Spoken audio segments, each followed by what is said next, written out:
여러분 안녕하십니까. 부동산 학개론 한동균입니다. 자, 이번 시간은 221조 25번 문제가 되겠습니다. 자, 다음은 상가, 오피스 빌딩, 아파트에 대해서 이 가상적인 세 가지 투자 사업의 투자 수익률, 분포에 의한 기대 수익률 및 위험도 계산을 한 결과이다. 자, 다음의 설명 중 옳지 않는 것은, 자, 문제에서 이제 기대 수익률과 관련돼 지금 기대 수익률이 상가와 아파트가 없거든요. 자, 그러면 이 상가의 기대 수익률은 얼마냐 얘기죠. 자, 이 상가의 기대 수익률. 자, 이 상가의 기대 수익률은 각 자산의 경제 상황에 따른 기대 수익률인데, 이 비관적일 때 얼마? 4%죠. 자, 이 비관적일 때 우리가 4%고, 자, 그리고 정상적일 때 20%, 정상적일 때 20%, 그리고 낙관적일 때 35%입니다. 이 상가에 있어서 우리가 따지는 거죠. 자, 그러면 이 각 경제 상황에 따라서 이 가중치는 확률이 우리가 얼마죠? 비관적일 때 25%, 4분의 1이죠. 자, 그리고 정상적일 때 50%, 2분의 1, 그리고 낙관적일 때 25%, 4분의 1입니다. 자, 요걸 해주니까 여기 몇 프로죠? 1%. 요거는 10%. 자, 요거는 4, 8, 32, 4, 7, 28, 8.75%가 되겠네요. 그래서 얼마죠? 19점. 우리가 75%가 되겠죠. 자, 상가의 기대 수익률은 19.75%고, 아파트. 자, 아파트에 있어서의 자, 기대 수익률은 비관적일 때 8%, 그러니까 정상적일 때 18%, 우리가 낙관적일 때 30%죠. 자, 그리고 가중치는 확률은 이게 25%, 여기 50%, 여기 25%죠. 자, 그러면 여기 2%가 되겠네요. 자, 여기는 9%, 여기는 48, 47은 28, 7.5%가 되겠죠. 그러면은 18.5%가 되겠네요. 아파트의 기대 수익률은 18.5%, 상가의 기대 수익률이 19.75%, 그리고 오피스 빌딩이 우리가 40%죠. 그럼 기대 수익률은 어디가 높죠? 자, 이 1번에 우리 기대 수익률은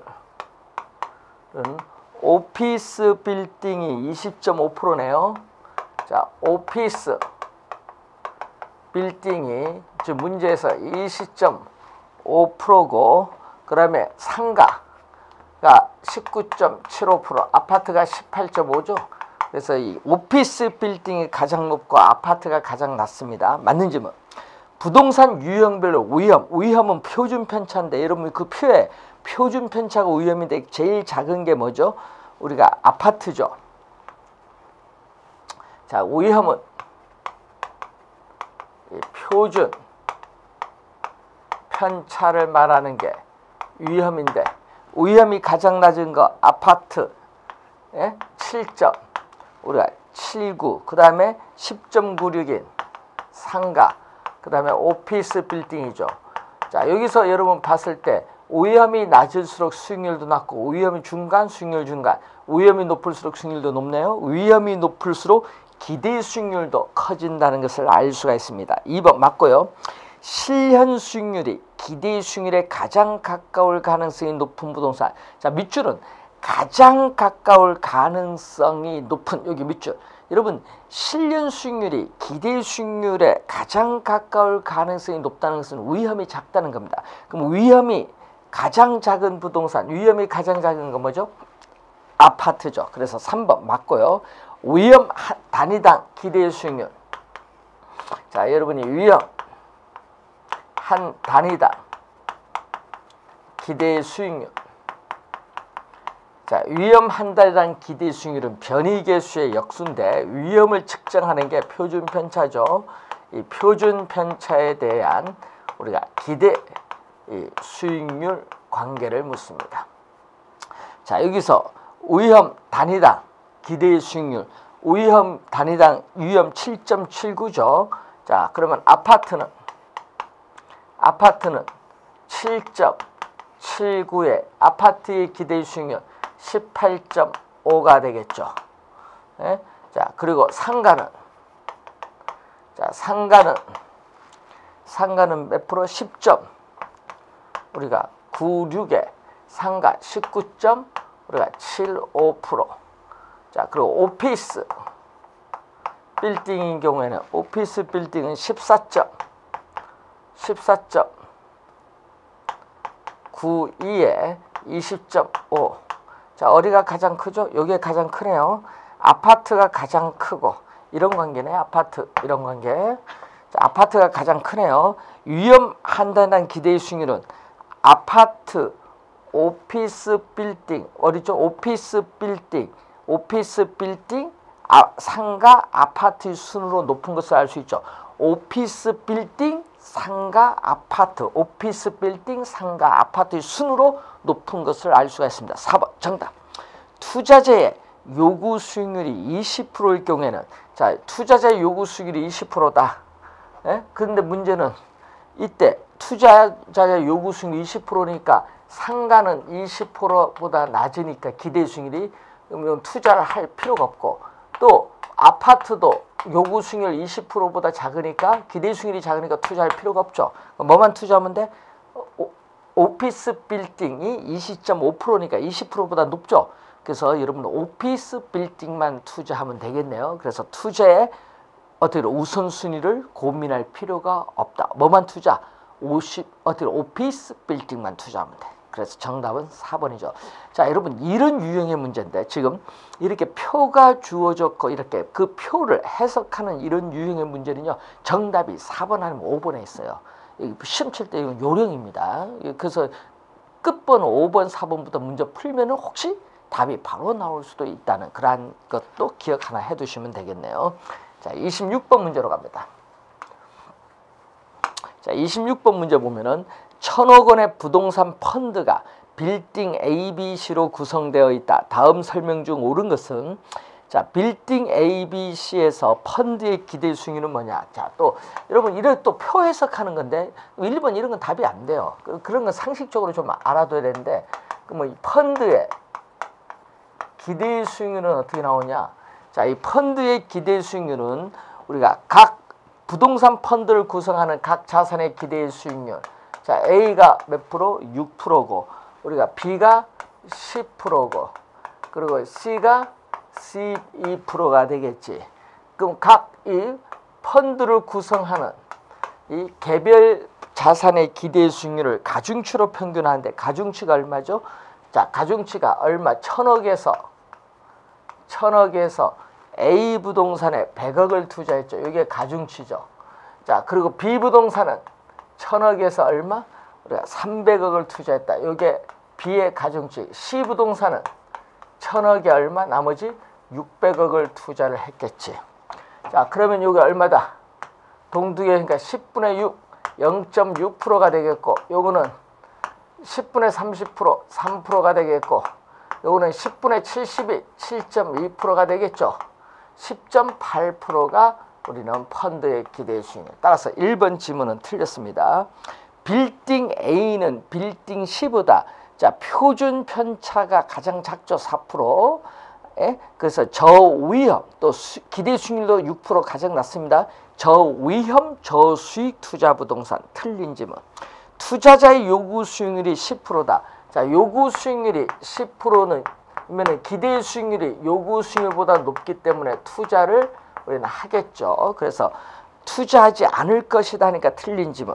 4번 부동산 펀드의 빌딩, 지금 A, B, C인데 여기서 추가로 하나 더 편입을 시킨다. 그러면은 펀드를 구성하는 자산이 많을수록 비체계적 위험이 줄어들죠. 체계적 위험이 아니라 비체계적 위험, 피할 수 있는 위험인 비체계적 위험이 줄어듭니다. 틀린 지문. 5번 빌딩 A, B, C 중에서 위험 한 단위당 기대 수익률. 자, 또 위험 한 단위당 기대 수익률이 나오죠. 자, 위험 한 단위당 기대 수익률로 위험은 표준 편차에서 우리는 기대 수익률이 어떻게 나오느냐 이걸 묻는 거죠. 자, 이때 위험 한 단위당 기대 수익률. 자, 표준 편차 A 얼마죠? A 표준 편차 4. 그리고 우리는 기대 수익률 6%니까 2분의 3, 1.5가 되겠죠. 자, B는 얼마죠? 7분의 10이니까 약 1.4 얼마 가겠죠.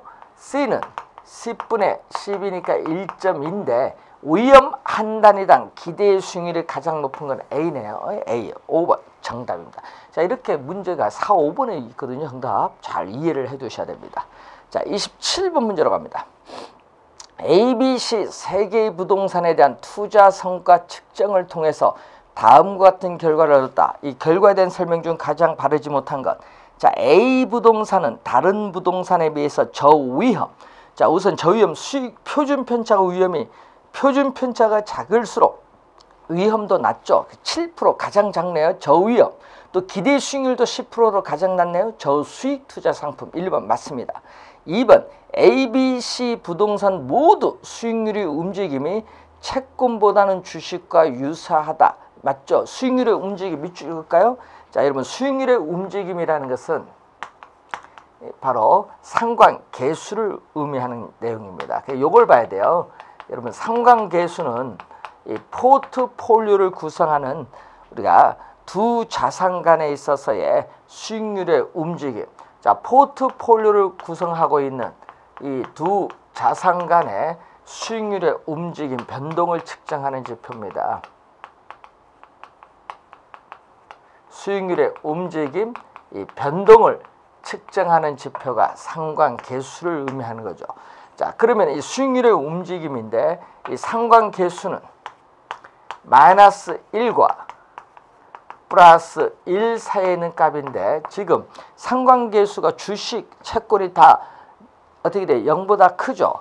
그런데 문제는 이 주식이 A 부동산은 주식이 채권보다 상관계수가 크고 또 B 부동산도 채권보다 주식이 상관계수가 크고 또 C 부동산도 채권보다 주식이 상관계수가 큰데 이 상관계수가 플러스 1에 가까이만 갈수록 우리는 비체계적 위험이 제거가 많이 안 돼요. 그래서 이 포트폴리오 효과가 작아지거든요.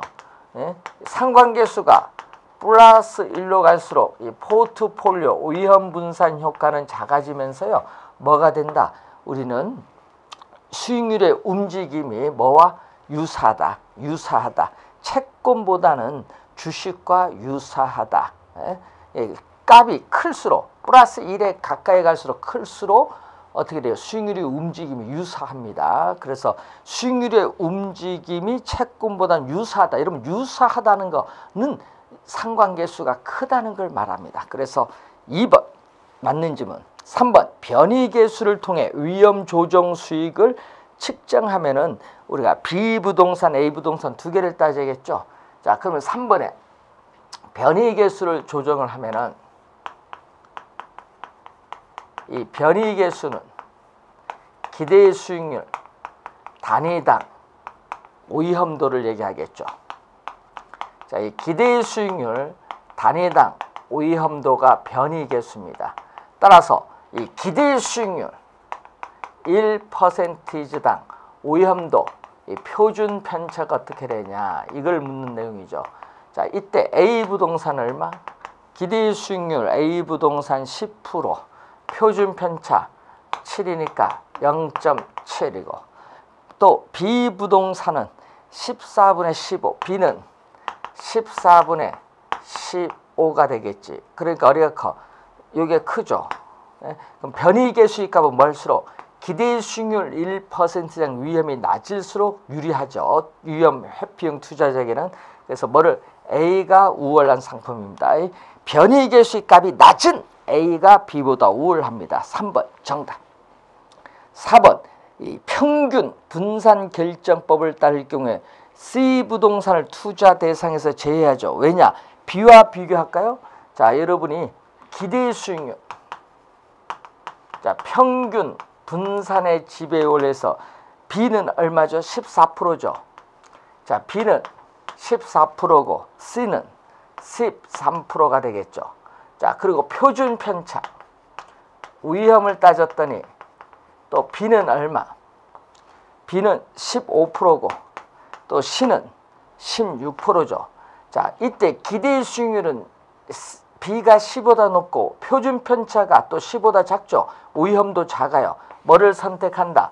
평균 분산의 지배의 원리에서 우리는 B를 선택하지. 그러기 때문에 C를 투자 대상에서 배제를 합니다. 배제하고 그리고 A, B 두 부동산 중 투자자의 위험에 대한 태도에 따라 A를 선택할 수도 있고 B를 선택할 수도 있습니다.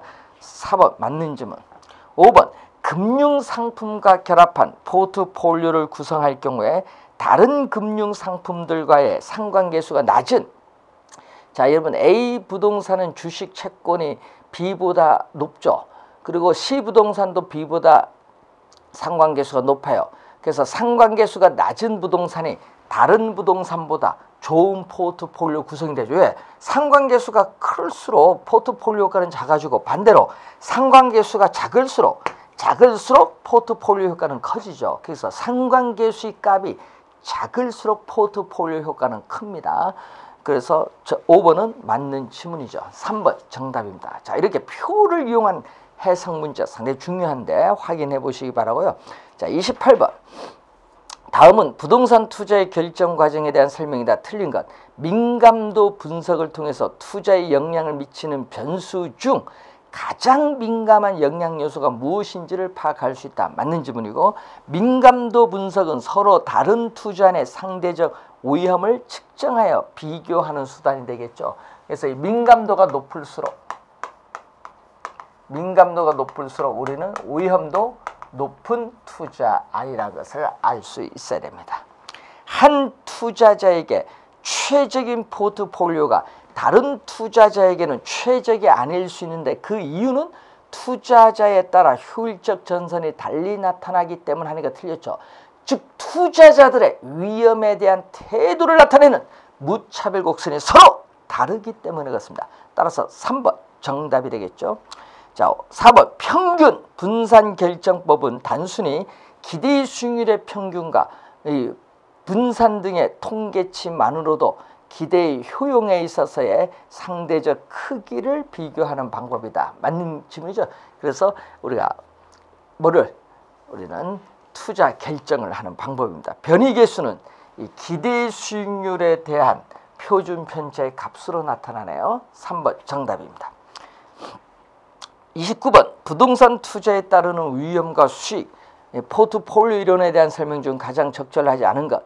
위험을 처리하는 방법 중 위험한 투자를 제외시키는 방법은 부동산 투자 결정에 가장 적합하다. 여러분 투자 원금을 잃지 않으려고 국채와 같은 안전한 자산에 투자를 한다는 것은 수익률이 낮기 때문에 여러분이 투자 결정에 적합하진 않죠.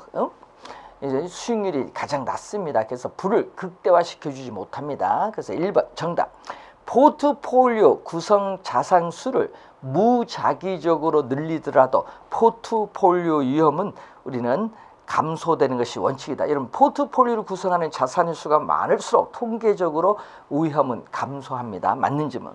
투자자는 위험에 대해 회피하는 경향을 보이므로 위험한 만큼 그만큼 투자자의 요구 수익률도 우리가 높아지는 겁니다. 맞는 질문. 시장의 변화에 따라 수익이 정반대. 여러분 수익이 2% 증가하면은 뭐 다른 자산은 마이너스 2% 이렇게 된다는 얘기죠. 정반대로 변화하는 두 개의 자산에 혼합 투자하면은 비체계적 위험은 제도가 되죠. 자, 이러면 수익률의 변동 방향이 반대로 변동하고요. 또 크기도 똑같이 변화를 하면은 상관계수는 뭐가 돼? 마이너스 1이 돼요. 그럼 상관계수가 마이너스 1이 될 때를 우리는 완전한 음의 상관관계라고 합니다. 지금 무슨 얘기냐? 자, 수익률, 포트폴리오를 구성하는 두 자산의 수익률이 반대로 변동하고 또 같은 크기로 변동한다면 마이너스 1이 되고, 이때 포트폴리오를 구성하는 자산의 수를 조정을 해주면은 비체계적 위험은 우리는 0까지 줄일 수 있다 이 말이죠. 4번 맞는 질문이 되겠습니다. 5번 부동산 투자자는 위험이 큰 만큼 위험에 대한 유인책, 인센티브로서 높은 수익을 요구하게 되죠. 맞는 질문입니다. 자, 1번 정답. 30번 평균 분산법에 대한 설명으로 타당하지 못한 것. 평균 분산법은 수익은 평균이죠. 수익만으로 결정하기 어려운 투자 대안에 있어서 통계적으로 위험, 표준 편차, 분산을 구해서 우리는 투자 결정을 하는 방법을 말하죠. 맞는 질문. 자, A의 기대치는 B보다 크고, 자, 평균 분산에 우리가 지배의 원리에서, 자, 이 평균 우리가 분산법에 있어서 이 평균 분산의 지배의 원리가 나오죠. 자, 이 기대의 수익률이 나오는데 우리가 A 기대치는 B보다 크다. 네? 그리고 표준 편차 위험이 나오죠. 이 표준 편차가 B보다 작거나 같다. 작을 때는 뭐죠? 작을 때는 요거 뭐를 선택? A를 선택. 같을 때 위험이 동일할 때로 기대 수익률이 우리가 어떻게 돼요? 위험이 동일할 때 표준 편차 위험이 동일할 때는 기대 수익률이 높은 B를 선택하고 A는 배제시키죠. 자, 그리고 여러분이 이렇게 될 때 표준 편차가 우리가 뭐죠? A 기대치는 B보다 크고 이렇게 되겠네. 이렇게 돼야 A를 선택하죠. 자, 위험이 동일할 땐 기대의 수익률이 높은 A를 선택하고 또 A가 기대 수익률이 높고 또 위험도 작을 때도 A를 선택하죠. 지배의 원리에 A를 선택합니다. 2번 맞고 3번 A 기대치는 B보다 크나 같고 표준 편차는 B보다 작을 때도 뭐를 선택? 이때도 우리는 A를 항상 선택합니다. 지배의 원리에서 평균 분산법은 기대치도 크고 이렇게 기대치도 크고 위험이 클 때는 이런 경우에는 뭐죠? 평균 분산의 지배의 원리를 적용할 수 없어요. 평균 분산법에 오류가 발생하죠. 이런 경우에는 포트폴리오 이론을 적용하는 것이 A, B 두 투자 대안의 위험과 수익의 관계를 쉽게 분석했기 때문에 그런 점에서 여러분 진가가 나타나는 거죠. 4번 정답. 기대치가 동일한 경우에는 다른 조건이 동일하다면 표준 편차가 작은 쪽, 즉 위험이 낮은 쪽에 투자를 하죠. 맞는 질문입니다. 4번 정답. 부동산 포트폴리오와 관련된 다음 설명 중 가장 타당하지 않는 것. 포트폴리오를 구성함으로써 동일하거나 더 높은 수익을 얻고 위험이 줄어드는 현상을 포트폴리오 효과라고 하죠. 위험 분산 효과입니다. 맞고요. 효율적 전선상의 포트폴리오는 그 위에 모든 포트폴리오를 지배한다니까 틀린 지문인데, 자, 이 위험과 기대 수익률 평면 상에서 이 효율적 우리가 프론티어 또는 효율적 전선인데, 그럼 여러분 효율적 전선상의 점이죠. 자, 효율적 전선상의 포트폴리오 이 점을 할까요? 그러면 A점의 포트폴리오는 이 아래에 있는 모든 포트폴리오를 지배합니다. 위에는 선택이 불가능한 점, 밑에만 선택 가능하죠. 그러니까 위가 아니라 포트폴리오 어떻게 돼요? 그 위가 아니라 그 아래에 모든 포트폴리오를 지배합니다. 2번 정답. 포트폴리오 이론은 투자자는 위험 회피적인 동시에 부의 극대화를 추구한다는 전제하에서 전개되고 있고, 자산 3분법, 자, 은행의 예금, 부동산, 주식 등에 나누어 투자하는 자산 3분법은 포트폴리오 투자 방법의 일종일 뿐 최선의 자산 배합을 나타내는 포트폴리오는 아니라는 거죠. 맞는 질문. 부동산의 위치, 유형, 가격액 등에 따라 여러 가지 형태의 부동산 포트폴리오를 구성할 수 있죠. 그럼으로써 비체계적 위험을 줄일 수 있습니다. 작년에 또 출제했었죠. 5번 질문은. 자, 32번. 부동산 투자의 위험과 수익에 관한 설명으로 틀린 것.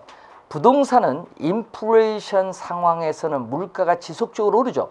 화폐 가치 하락에 대한 방어 수단으로서 부동산에 투자를 하게 되면은 어떻게 돼요? 우리는 구매력을 보호받을 수 있죠. 이렇게 방어 수단으로 이용될 수 있다. 1번 맞는 질문이고, 이 지역별, 용도별로 다양하게 포트폴리오를 구성하면은 체계적 위험은 피할 수 있다? 아닙니다. 체계적 위험이 아니라 체계적 위험은 포트폴리오를 구성하여도 제거할 수 없어. 뭐죠? 비체계적 위험이 제거할 수 있죠. 이런 비체계적 위험이 피할 수 있는 위험입니다. 2번 정답. 오염 조정 할인율은 장래에 기대되는 수익을 현재 가치로 환원할 때 위험에 따라 조정된 할인율을 말하죠. 즉 오염 조정 할인율은 우리가 이 부동산 가치는 부동산 소유에서 비롯되는 장래 기대되는 수익을 현재 가치로 환원할 때 이 우리 할인율로서 뭐를 사용하죠? 우리는 요구 수익률을 사용하는데, 이 할인율이 요구 수익률이 위험 조정 할인율이죠. 맞는 지문이고, 그래서 위험한 투자일수록 높은 할인율을 적용합니다. 자, 효율적 투자자의 요구 수익률은 체계적 위험이 증대됨에 따라 우리는 상승합니다. 맞는 질문. 자, 체계적 위험입니다. 밑줄 그어두시고, 효율적 프론티어는 이렇게 동일한 위험. 자, 주어진 동일한 위험에서 최고의 기대의 수익률을 나타내는 포트폴리오를 연결한 곡선을 효율적 프론티어, 효율적 전선이라고 하죠. 개념이 나와 있습니다. 5번. 2번 정답. 33번.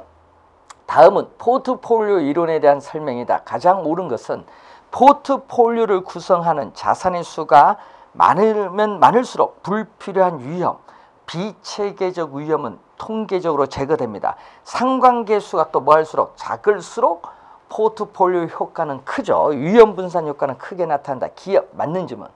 최적 포트폴리오는 이렇게 효율적 투자선, 여러분 효율적 전선, 효율적 프론티어, 효율적 투자선과 뭐가 접하는 점? 무차별 곡선. 이 무차별 곡선이 뭐 하는 점? 무차별 곡선이 여기 접하는 점에서 최적 포트폴리오가 달성됩니다. 그래서 여러분 교차하는 점이 아니라 뭐 하는 점? 접하는 점. 이 교차하는 점, 만나는 점이 아니라 접하는 점. 그래서 니은 틀렸고, 3번 투자자들의 위험에 대한 태도는 무차별 곡선입니다. 효율적 프론티어 아니라 무차별 곡선으로 표현되는데, 이 무차별 곡선이 이렇게 우상향하고 위험에 대해서 이렇게 밑에서 볼록하다는 것은 위험 회피형 투자자라는 걸 의미합니다. 틀린 질문. 네 번째, 위험이 커진다고 해서 수익이 반드시 증가하는 것은 아니다. 위험과 수익의 상쇄관계란 이 체계적 위험과 수익이 비례한다는 의미지 비체계적 위험까지 말하진 않죠. 예? 그래서 모든 위험과 수익이 비례관계에 있는 걸 말하는 건 아닙니다. 자, 네 번째 맞는 질문. 미음 효율적 프론티어란 주어진이죠. 여러분 주어진 동일한 위험에서 최고의 기대의 수익률을 나타내는 포트폴리오를 연결한 곡선. 따라서 틀린 지문이죠. 비읍 평균 분산 지배의 원리란 이 같은 동일한 위험하에서는 기대의 수익률이 높은 것을 선택하고 같은 기대의 수익률을 하에서는 위험이 낮은 것을 선택을 하는 거죠. 그래서 여러분이 이 A가 뭐 이렇게 A가 뭐 B를 지배한다 뭐 이런 말을 사용하죠. 맞는 지문이죠. 그래서 B 기역 리을 비읍 1번이 정답이 되겠습니다. 자, 관련돼서 이 포트폴리오 이론이 어떻게 구성됐는지 우리가 기본적 개념 한번 살펴봤고요. 다음 시간에는 34번 문제부터 진행하도록 하겠습니다. 수고 많으셨습니다.